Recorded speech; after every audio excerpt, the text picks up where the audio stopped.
Welcome back to Master 79. In this lesson we are going to fix one of the most common problems in spoken and written English, knowing when to say a, when to say an, and when to say some. These are small words, but leaving them out or choosing the wrong one is one of the fastest ways to sound like a learner. By the end of this lesson you will have a simple test you can apply to any noun in any sentence.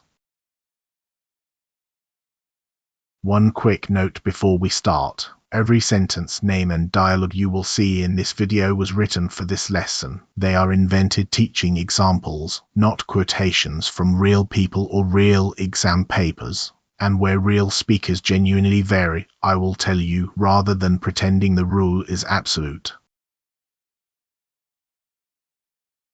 Here is the plan. First, what actually makes a noun countable. Second, why a singular countable noun can never stand on its own. Third, the sound rule that decides between a and an, which is the part almost everybody gets wrong. Fourth, how some works with plural nouns. Fifth, how some changes to any in negatives and questions. Then 4 mistakes I hear again and again. And finally a practice quiz with full answers.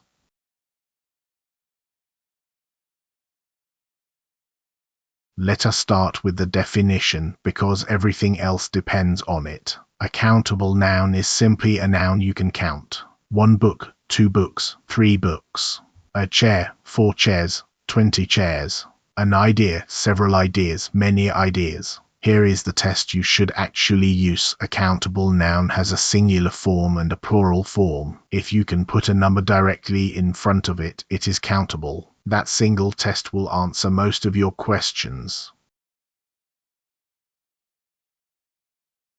Now compare these 2 columns. On the left, countable nouns behaving normally, 2 suggestions, a fact, 3 chairs, many tasks. On the right, the same pattern applied to uncountable nouns, and it breaks. We do not say 2 advices. We do not say an information, 3 furnitures, or many homeworks. Those nouns are not wrong in themselves. They simply need a different pattern, some advice, a piece of advice, 2 pieces of furniture. Keep that distinction in your head, because a and an only ever work with countable nouns.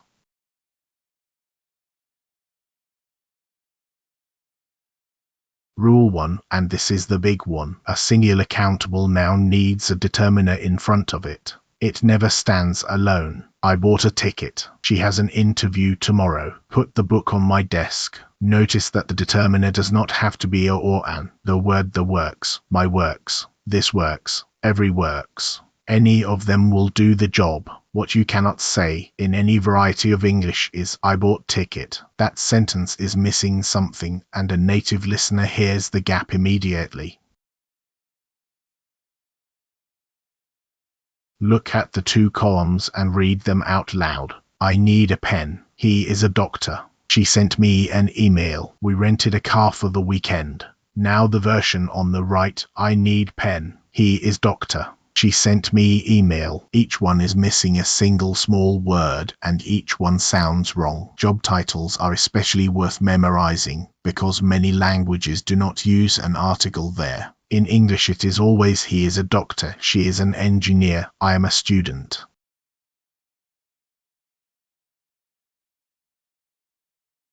Step 3, and this is where most learners lose marks. You choose between a and an by the sound that follows, not by the letter.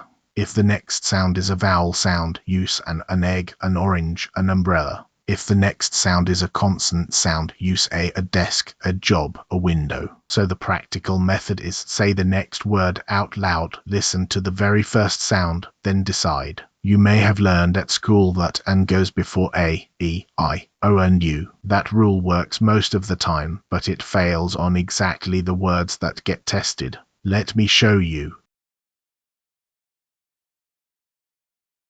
Here are the words that catch people out.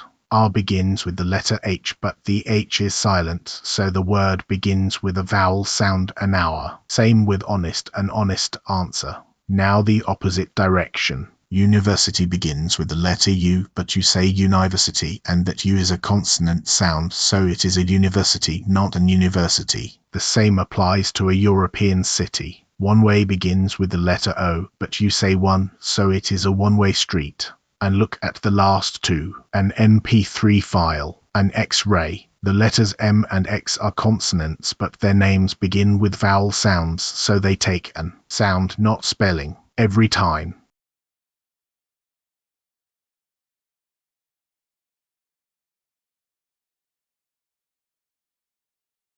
Rule 2. Once the noun goes plural, and disappear, and the natural word is some. I bought some tickets. There are some students waiting outside. She gave me some useful ideas. The word some carries a specific meaning, an unspecified number, more than one. It tells your listener that the exact figure is not important right now. And that is the key point. If the number does matter, do not use some, use the number. I bought 4 tickets. So think of them as a pair. A ticket becomes some tickets. An apple becomes some apples. A question becomes some questions. An envelope becomes some envelopes.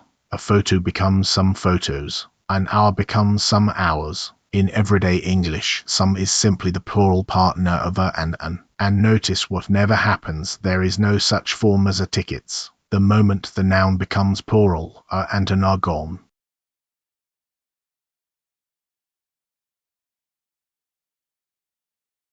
There is a bonus here, and it makes your life easier. The word some also goes with uncountable nouns, exactly where a and an are impossible. Some water, some advice, some information. Could I have some help with this? I need some time to think about it. So let us summarize what we have so far. Use a or and for one countable thing. Use some for plural countable nouns, and use some for uncountable nouns. That covers almost every sentence you will ever need to build. Step 5. The word some belongs in positive statements. I have some time this afternoon. Turn that into a negative and English switches to any. I do not have any time this afternoon. Turn it into an ordinary question, and it also prefers any. Do you have any time this afternoon? The unnatural versions are on the right. I do not have some time. There are not some seats left. I have any questions. Now, here is the exception that is worth knowing, and I am not going to hide it from you. Some is completely normal in a question when you are offering something, or when you expect the answer to be yes. Would you like some tea? Could I have some water? Both are natural. The rule is a strong tendency, not an iron law.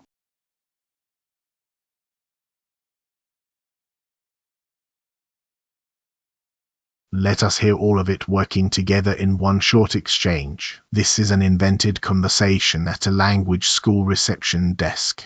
Listen for some, and for any. Excuse me, do you have a moment? Of course. How can I help? I need some information about the evening class. There's a form at reception and an information sheet next to it. Do I need any documents? Just a passport photo and an ID card. That's everything. Did you catch them? A moment, one countable thing, some information, an uncountable noun, a form, and an information sheet, because sheet is countable even though information is not. Any documents, because it is a question, and a passport photo and an ID card, chosen by sound, not by letter.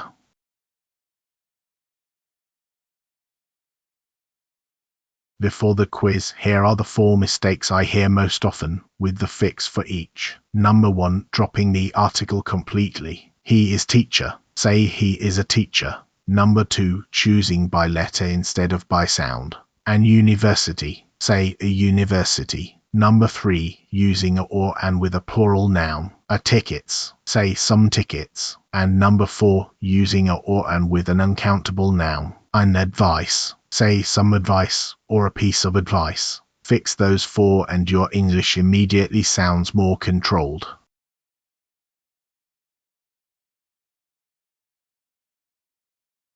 Write your turn. 8 gaps. Fill each one with a, and some more any. I will read them once, then pause the video and write your answers down before you look at the solutions. 1. She works in blank office near the station. 2.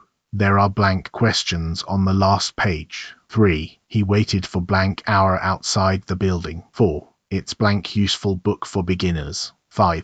I don't have blank time this morning. 6. We need blank chairs for the meeting. 7. That was blank honest answer. 8. Do you have blank pen I could borrow? Pause now.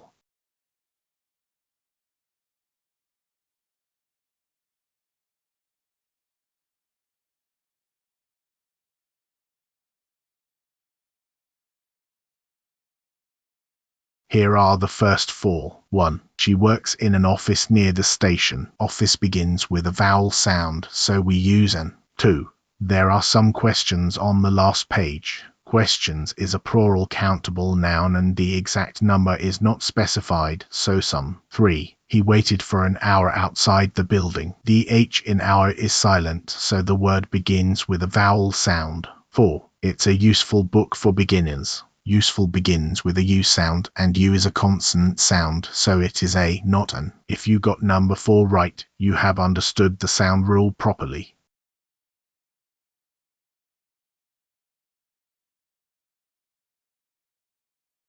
And the last 4. 5. I don't have any time this morning. It is a negative sentence, so some becomes any. 6. We need some chairs for the meeting. Plural countable noun, number not specified.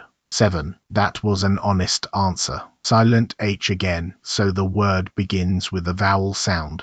8. Do you have a pen I could borrow? You want one pen, one singular countable thing, so a. And notice that any pen would not be wrong exactly, but it would change your meaning to, it doesn't matter which one. Small word, real difference.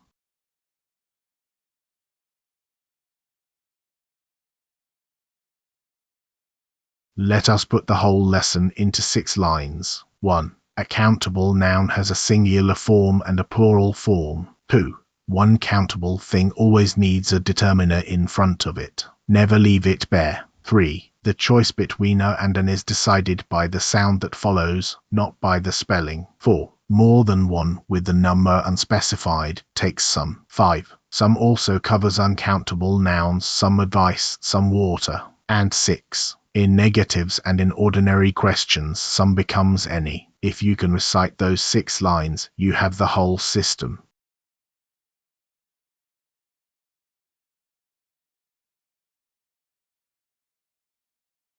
Here is your homework, and it takes 2 minutes. Say 5 sentences out loud right now. 2 with a or and, 2 with some, and 1 negative sentence with any. Saying them out loud matters more than writing them, because this rule lives in your ears. Thank you for watching Bmaster 79. If this lesson helped, subscribe for more English grammar and IELTS practice. See you in the next one.